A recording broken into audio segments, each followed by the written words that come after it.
Hi, I'm Ivy Slater. Welcome to Slater Success Live today. I am so excited to have this guest with me. She's become a dear friend over time and is a brilliant woman.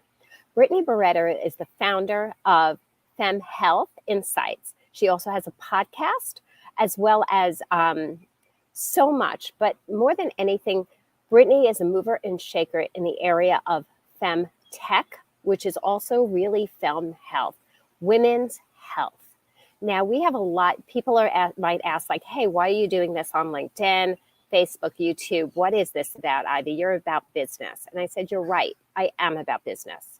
And I am about the business of great women leaders, making sure our health and our wellness is a top priority so we can lead amazing and dynamic businesses. So, Brittany, thanks for coming in and joining me here today. Thank you for having me. Great to be here. So share a little bit about FemHealth and the company. What was the gumption of starting this? FemHealth Insights is a boutique consulting firm when we help large companies with their women's health innovation strategy. We're also building a software that's a market-specific research platform. So essentially making a FemTech version of PitchBook. So people are looking for startups in women's health, which is what FemTech is, innovation in women's health and wellness. And people are looking for good data on the finances, the clinical trials, the patents of these startups, and no one has that data except for us. And I'm happy to tell you how and why we got access to that data. Yeah, I was going to say, how did you acquire all this data? Give me the backstory here. Yeah, so I'm a scientist by training, so PhD in molecular and human genetics. I'm a serial entrepreneur. By the way, I'm going to interrupt you. I'm so glad you said that because I probably would have stumbled over it. You're a PhD in molecular and human genetics. Yes, that's right. Nicely done. Yes. Serial entrepreneur. My first company was a DNA-based dating app. That's another LinkedIn Live, story. But I've started businesses, I've closed businesses, and then I was working in venture capital as an investor in startups. And that's when I discovered this industry called FemTech. And I found myself really only wanting to mentor the founders of these women's health companies because they were creating solutions that I thought the world desperately needed in comparison to the other, founders I was mentoring, making nice things. I always used to use the example of there was one time a founder doing an interior design app that was like, wave your phone around and know what kind of couch to get. And I'm like, okay, cool. And then this other founder was working on the first ever vaginal stint because when women have gynecological cancers, a lot of times the vagina will melt shut. It'll literally heal shut through the burning process. And this woman was making a stint to help the vagina stay open. And so when I hold these two companies and these two objectives side by side, I just found myself really head over heels, like this needs to happen. And so dedicated myself to FemTech, started a podcast to learn more about the industry. And the podcast is called? FemTech Focus. So female tech focus, FemTech Focus. And I started that in March of 2020. Within a few weeks, had a few thousand listeners in a dozen countries and knew I was talking about something that people wanted more information on. And that started my journey. And over time, I started to build a huge community with the founders of women's health companies. I'm very founder first. Founders are the most important people in my mind. They work so hard. And so I've dedicated 3 years of my life to just supporting those founders. And what happened was they provide me with data on their companies. And last year, large corporates started to ask me, and not just corporates, but pharmaceutical companies and PE firms said, hey, you have data on these early stage companies? Nobody has that. Can we access it? And that's really what sparked FemHealth Insights, said, there's a business opportunity here. So I love that you're leading in there. So so the light bulb went off. Here's a business opportunity. So then how did the business start? As far as you're building out a consultancy and a subscription-based model within this. So where the, and you said the first business you founded didn't work out for you. Yeah. So there's a lot of emotions that go on around that. And it takes somebody with a lot of guts to jump back in or get the old cliche, get right back on that horse. Guts or insanity, I'm not sure, but we'll go with guts today. We're going to go with guts today. So with that, how did you start building this as a company? And And then how is it working as a company? Yeah. Where are you in the process? So, around this time last year in 2022, I started to get inquiries from these companies, these PE firms. And admittedly, Ivy, I thought it was more like I would be just a freelance consultant on the side because my podcast was doing well. We had sponsors, we had events, we doing virtual summits. So I was pulling in enough capital to fund myself and a few team members. And so I thought, oh, this is just a little side gig for me. And then I quickly realized that the work was way more than I could handle just on myself, like in the evenings. And I also realized I was charging as if I was just some college girl trying to make some, thought leadership money on the side. And I realized, no. These are top 10 pharma companies. Like they are actually looking for contracts in the millions of dollars. I don't know if I can do a full $1 million project by myself. Sounds like I need a team. And so that's really what it started to become. It started to like spark for me. Like this is way bigger than just some little side projects. This is a whole business in itself. And viewers, as you are watching, clicking, listening in, if you have comments, you have questions, hey, this is an amazing opportunity to ask Brittany anything from, about the FemTech world to FemHealth, as well as what it's like to build this type of business. So feel free to just drop a note in comments or, ask any questions. So, okay, you started building this about a year ago. Mm-hmm. One of the things that I have had the honor and pleasure of watching you do is speak on massive stages globally in this past year, write and be picked up in amazing organizations. You just got featured again last week. Where does it go from the idea to making that happen? Mm-hmm. One of the key things for us was having data and also not just having raw numbers, because raw numbers is useless. Being able to actually analyze them and creating a graph in a story that everybody can understand, whether you're a scientist, business professional, or just an everyday woman. And so what I found is kind of my secret sauce is that I have all this data and I started to, as a scientist, make a graph, started to analyze the graph and was like, whoa. Couldn't help yourself there. Couldn't help it. I really couldn't. And so I'll give you one example. We have a database of about 1,500 startups that are working in women's health. And by women's health, we don't just mean periods and pregnancy. We also mean chronic conditions like chronic pain, autoimmune disease, heart disease, brain health, anything that is happening in the female body, because many times, even if it's something that also happens in males, it a lot of times manifests differently in us. So the best example is a heart attack in women looks very different than heart attacks in men. And yet all of our medical understanding is based on the male paradigm.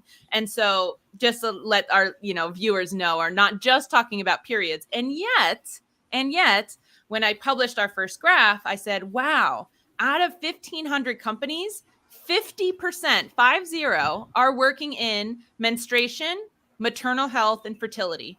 Women are much, much more than just having babies and bleeding once a month, right? We are so much more. We're osteoporosis, we're endometriosis, we're breast cancer, we're Hashimoto's disease, right? We're so many other things. So it was like, okay, if 50% of our industry is working on these three things, like we have a lot more work to do. And like, so long story short, that talking point is what people said, can you please come on stage and talk about that? That is incredibly useful information to tell people, tell pharma, tell the government, tell investors where the white space is and where the crowded spaces are. And so I had found some trend that people thought was very insightful. And now I've just continued we just dive deeper in the data. And if we don't have it, we survey the founders, we get the data. And then now that's what's turned into the consulting because, I present some nice graphs, some cool insights. And then these pharma companies or PE firms says, can you double click on that? And we say, sure, for this amount of money, and they say, okay, that's worth it. You've proven yourself to be too smart on this. So we're happy to hire you. And, there's a concept in business of lean in, listen to the pain point of a client, what their problem is. And if you can help them solve their problem, it's has a very high value for the organization. Yeah. Yeah. And you've leaned in and highlighted so many areas of women's health that we don't think about. You're right. We think about women's health is about, the menstrual cycle and menopause. It's like M&M. Menstrual cycle and menopause, we might as well just eat M&Ms and like call it a day, which is And probably motherhood. and motherhood, right? Yep. Okay. So our M&Ms come in plain peanut and pretzel. Yes. Right? Yep. That's what we got. Yet I have learned so much through you on the little things about women, of how our bodies are so different, and how much the vast knowledge that we don't know and we don't even know to be asking. Yeah. And also, how do we receive healthcare? Because the way healthcare is delivered right now is based on a male's schedule or a male's convenience. And well, I'm pro men, by the way. Brittany and I are friends. We've gotten to know each other well over the years. We love our guys. We do. We do. Okay, we love our guys. They're great. And now in looking at females' health, what don't we think about? What don't we know? What should we be asking? So, for example, clinical trials, usually the time available for appointments is during the day, and men are more likely to take off of work to go and do some experimental drug or medical procedure, whereas women are less risk. They're more risk adverse. They have kids at home. A lot of them are single moms, and they don't have time to take off in the middle of the day. And so one of the amazing things that came out of the pandemic was this idea of remote monitoring. How can we send patients home with a hormone device that every day they're checking their hormones instead of having her come in for a blood draw, right? Or how do we do telehealth appointments? We figured out women don't actually have to go for their maternal checkups every month in person. In fact, most of those appointments are just your blood pressure. So why are we not sending women home with a blood pressure machine and an app for her to just record that? And so the pandemic really opened up the opportunity, and now women are like, we're not leaving. Like, we're staying at home. This is how healthcare works for us. So that's another example of FemTech is not just like biology and medical devices and therapeutics. It's also, how do you reach the healthcare consumer that is female or woman? So just recently, meaning last week or the week before, I know you were out at South by Southwest, which is a major, I want to say a conference, a music festival. It has layers upon layers. Yeah. Why were you there? When originally I think about South by, I think about music, right? Yeah. Why would a woman leader in Fem Health be invited to South by? Yeah. Well, South by Southwest does have a very strong tech track. So they definitely do talk about technology and innovation and startups. And we had submitted a panel idea called the Thriving $1 Trillion FemTech Market, and something I'm very proud of. $1 trillion, you say? Yeah. And we actually calculated that. No one had calculated it before, how much worth women's health was, which is, again, bananas. Nobody calculated that. So I'm going to interrupt you here for a second. Viewers and listeners, if you didn't get this at the intro, Brittany is a scientist, right? She thinks about hypothesis, things I can't even say, but she's a scientist. So she's always thinking data and results and testing and all of this. So her mind and her training naturally has her leaning in on a different level. Sorry to interrupt. Keep going. Oh, yeah. So South by, your panel, your $1 trillion industry of women's health. Yes. And something I feel very proud of is that the panel was very well attended. Last year, there was many FemTech panels at South by. This year, not so many. I think one of our big issues, challenges or opportunities, if I may, in FemTech is having more positive titles of our panels. So a lot of times women health talks or panels will be, Black women are dying at unreasonable rates, all of a sudden people don't feel like going to that, especially if they're feeling really high at the conference. They're feeling good. They're feeling high energy. You see something like pelvic organ prolapse is making women unfertile, or so, you're like, oh, maybe I don't not know. Today. Yeah. And so when it's important, it's interesting, but I might not choose to do that today. Right. That's right. And so, but when you have a title that says the Thriving $1 Trillion Market, we had a lot of men there too. That's another issue we have, is men usually say, oh, it's probably just for the girls. Like somehow we're back in 5th grade learning about periods, but I digress. So I think that listeners, definitely think about the tone of your talks and the title. Does it sound like something that someone says, oh, I want to go to that? That sounds exciting, and we talked about hard topics. And we had criticisms and challenges, but the title was inviting and exciting. And so that's what we did the panel on. We had a great audience, very engaging. And then I met some really cool people there too in South by. It's great. So did you find that the men were raising their hands as much as the women? They weren't at first. And in fact, I love the moderator, Marion Webb, who actually authored that FemTech Insights article that just was released. She was the moderator and she asked, do you have any advice for the audience? And we had two other panelists and they went first and they were giving advice to what appeared to me or sounded to me like, hey, women in the room, don't ever let anyone tell you that you can't do it. You can have a baby and do it. You can be pregnant and do it, blah, blah, blah, all this stuff. And so when they came to me, my advice was to the men in the room. And I said, men, please keep coming. Please talk to other men about menstruation and pregnancy and breastfeeding and menopause. If you see a woman being talked over, please stand up for her. If you see a woman feeling really hot in the room, don't make it any worse for her, right? Like, go get her a cup of ice, and at that point, all of a sudden you saw the men like feeling like it was the shift. Yeah. They thought they belonged, but then when I said, oh, my advice is actually for the men in the room, they were like, oh, we're supposed to just be like transparent and quiet and well-behaved. Yeah. And so I thought that was actually really good because then we had Q&As and men were asking questions. Anything surprise you? By their questions? Sure. There is an ongoing debate whether or not femtech is the right word. Interesting. Some people don't like that it's implying fem, like feminine. And Right. I can appreciate that. Not everybody with a uterus feels feminine or wants to be feminine and whatever. For me, it's very much about female health. And so for me, the fem is female. And it's like, you can identify as whatever you want, your sexuality, your gender, your whatever. But at the end of the day, like if you have a vagina, like that's who I want to help innovate for, because we've even had transgendered advocates on our podcast to talk about how similar the issues are. If you start to take testosterone as a female to transition, you are inducing menopause. And so our solutions for the 55-year-old cisgendered woman is actually helpful for you as a 25-year-old transitioning man, right? And so I always try to like bring it back to, it's about sex and biology versus your gender.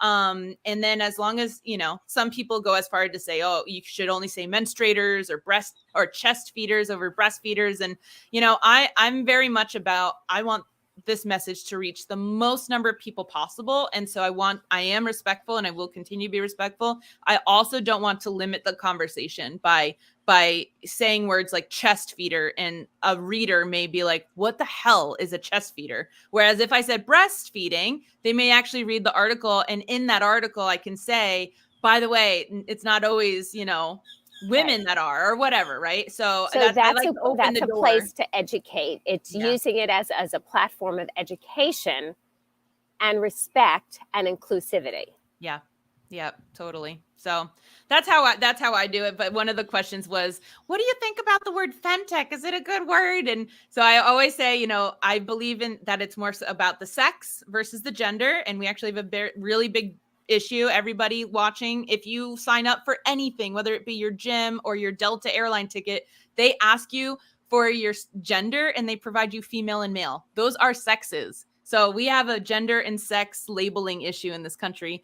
But I also say to people, femtech is a word that allowed us to find each other. There's no other reason why I had 20,000 listeners in a few weeks in March of 2020, besides the fact that I was the first podcast with the word femtech in the title. And people were home and they went on Spotify or iTunes and they looked up femtech, and I was the first and only show that came up.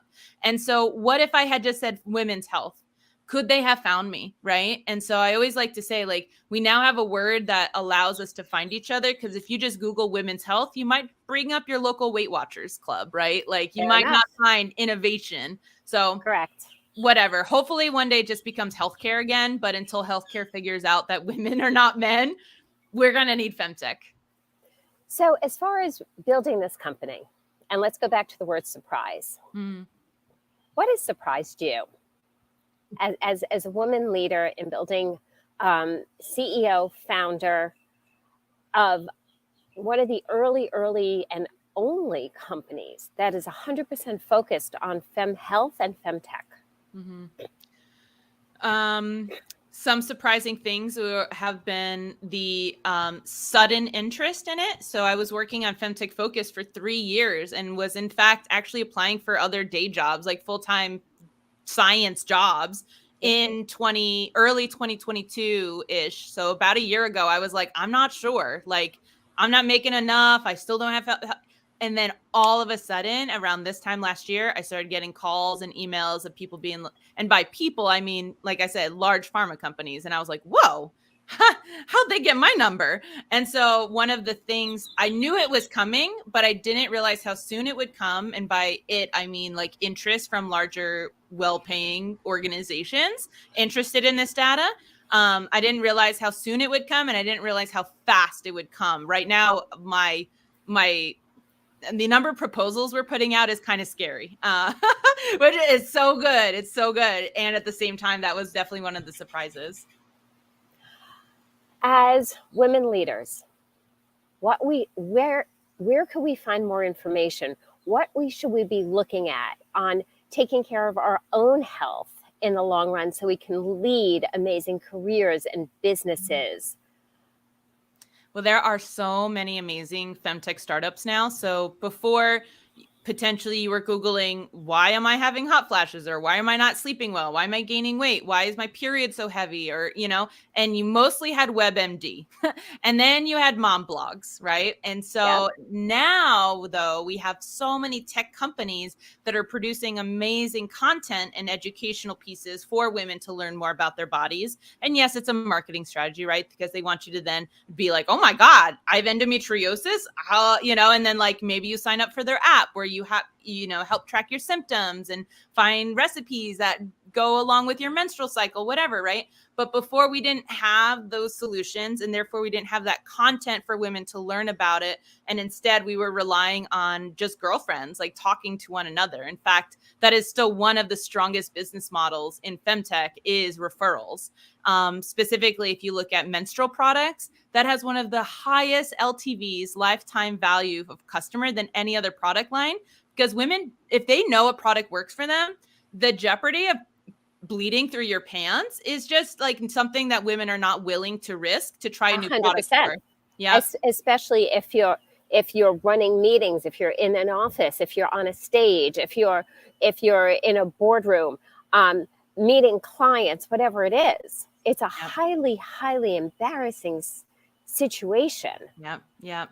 And so women will be loyal. They are loyal and they are referrers. And so if you don't have these types of great content, this trustworthy brand, like that, I talk a lot. I also consult femtech companies on their strategy. And these are some of the things that are like, women will poke holes. They want to know, like, hey, where's my data going? Hey, do you actually know what you're talking about? Hey, is this scientifically proven? I want to see the data. And so, that's the business model of femtech companies. But women now, everyday women, now there's luckily enough content that they can start to learn. They can also listen to my podcast, FemTech Focus. They can also, if you're into the business of women's health, feel free to also subscribe to our newsletter at FemHealthInsights.com. We just released this amazing report. I was going to say, can you talk about, before we jump off here, I want you to share a little bit about the report, because I found this so interesting, and I am not the scientist. Yeah, we had some really interesting findings in this year's report. So what we did was we analyzed all the activity in women's health that happened last year, specifically in femtech. We looked at funding. We looked at exits, which is merger acquisitions or IPOs. We looked at what new companies were being formed. So I'll just throw out some fun statistics, but not all of them. Go read it, go download it.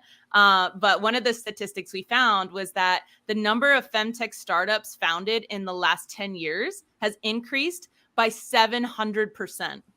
Wow. 700%. Yep. That is wild. Yeah. And so you just see this huge spike in the number of solutions now coming to market. And we talk about some of the reasons for that. I'll leave that for the report. But essentially, it's women in science and women in finance. So go women. Women creating solutions for women is one of the biggest things we found. Another thing we found was one of the company product types that exits the most, i.e. gets acquired the fastest and most often, is medical procedures. So one company called Assessa Health, they are a medical procedure that uses a laser to ablate fibroids from the uterus. Okay, so that exited, really great exit, really awesome. If you look at the companies that are being worked on or formed right now, medical procedure as a category is actually very low. And so it's very interesting to see how many exits are happening and yet how many few people are trying to come up with, and the reason we call it a medical procedure as the category is because the tools aren't new, but how they're using it is. So it's interesting because it's like, wow, what a signal of here's some white space. And if you were considering starting a company, like that's where you should do it. I love it. Every time I talk to you, Brittany, I learn more. I'm more and more interested. And I think it's an important conversation. I think women leadership, if we don't look at ourselves and our own health first, how are we going to lead our organizations, our careers, our families, and everything we do? Is, you and I have chatted before because we both do a good amount of traveling. One of the first things they do when you get on that airplane is they say, put your oxygen mask on first before you help anybody else. And I think as women leaders, the greatest thing we could do is to make sure we're putting our health first. And women are known as the chief medical officers of their families. Women make over 80% of the health decisions for their families. That includes their husbands, their parents, their husbands' parents, their children, their children's partners, right? Like everyone, the cats, the dog, the fish, everybody's health decisions is mostly run by the mom in the family. So you're absolutely right. Put your mask on first, ladies, before you put on everybody else's mask. And then also, if we're going to sit here and talk about getting women more on board seats and women invested in, women in leadership roles, none of that matters if women are dead. And hate to be mortal, literally, like a little postmortem. It's actually just talking realistically. Yeah, it's a dose of reality, and I appreciate that. Yep. Or just not feeling well enough to do their job. Yeah. So, Brittany, thank you so much. Big shout out. Check out Brittany's website at FemHealthInsights.com, and the podcast is FemTech Focus. And you definitely want to take a look at that report. It is incredibly interesting, even for the uneducated non-scientist in the group. So, Brittany, I can't thank you enough for joining me here today. Thanks, Ivy. Viewers, thank you for joining us. This has been an amazing, amazing month in March with a focus on women leaders. And it was really important to me as a woman leader to make sure Brittany and our health as in FemHealth was looked at and highlighted and focused today.